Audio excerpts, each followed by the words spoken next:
Okay, Coach. First off, talking a little bit about Blake as we enter the NHL draft tonight and tomorrow.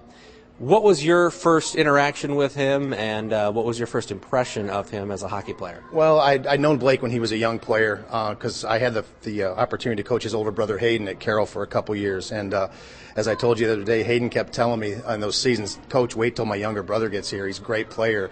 You're going to love this guy. So that year when I think he was playing Pee Wee travel, when I got a chance they were playing the same rink, I would sneak off and watch a little bit of his game. And it was obvious he was either the best player, one of the best players on the ice. But when he finally did come to Carroll and we got the opportunity to coach him consistently and see him in practice every day and in games, it became glaringly obvious that he set himself apart and he had the tools. So it was a great experience to be able to coach him. What was it? Because I've read different things about him. He's got good size. He's got some physicality to him. Also really fast on skates. So what was it about his tools that stood out to you? You know, the size, you could tell he wasn't done growing. I think he's 6'1", 190 now, and I still don't think he's done growing. But, you know, it's easy to say he had that God-given gift of speed, there's some truth to that. But what Blake also did is he worked extremely hard on that in the off-season, not just at the rink, but he worked very hard in improving and enhancing that.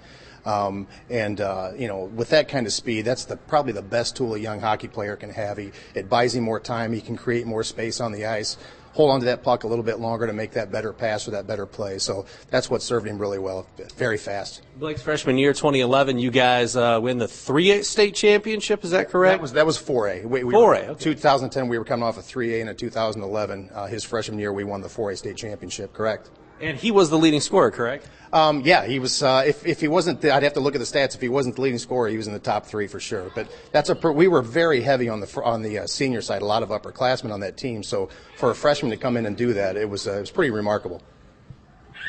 After that, he decides to kind of live that nomadic hockey lifestyle. For you, I know it probably kind of had to be a little bit bittersweet because you'd love to have him at Carroll, but is it nice when you get to see, you know what, this guy has a chance to become a professional player down the road, and, you know, I got the opportunity to coach him here? That's a great question, Glenn, and you're exactly right. We would have loved to have Blake stick around for 3 more years, but me and the other coaches, it was apparent that we said, you know, after that first year, this kid does have the tools. You brought up a good point. He has the mindset, more importantly, the family.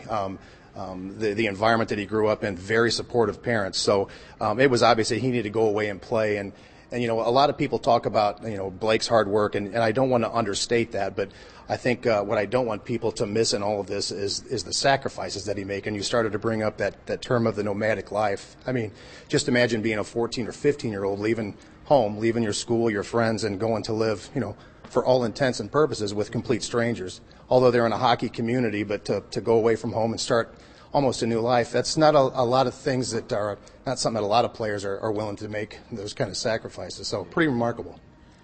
When you take a look at, I mean, you've been around hockey for a long time, coaching, working with USA Hockey. Correct. What does it mean for Fort Wayne to have a guy kind of born and bred in the Summit City to make it to this level? Because we hear about, you know, the Deshaun Thomases and the Tyler Eiferts on the football side, but we don't hear about it hockey-wise. So what does it mean to have a guy like this? Oh, it's quite simply not just for it's a dream come true, not just for Blake and his parents, but the way I look at it for the entire Fort Wayne hockey community.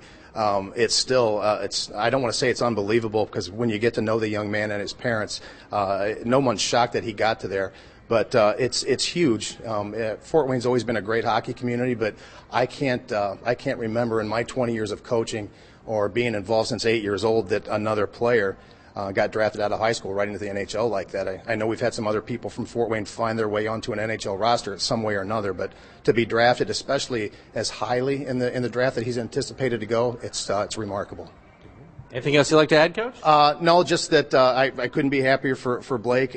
He's worked very hard to get this, and again, when we talk about the sacrifices, you know, again, coming from the family, we got to know his mom, Julie, and his dad, Bob, and the grandparents. It's been a whole family function to get this, and he's had some good examples set before him. His older brother Hayden, who's serving our country in the military, he talk about sacrifices, and one of the things that stuck out to me, I heard his mom talking a little when Blake was living away and Hayden was in the Marines, and you can imagine it, whether it's family dinners, birthday dinners, holiday dinners, when she looks around the dinner table and sees that there's an empty chair or two because her boys are off doing their thing, it's quite compelling.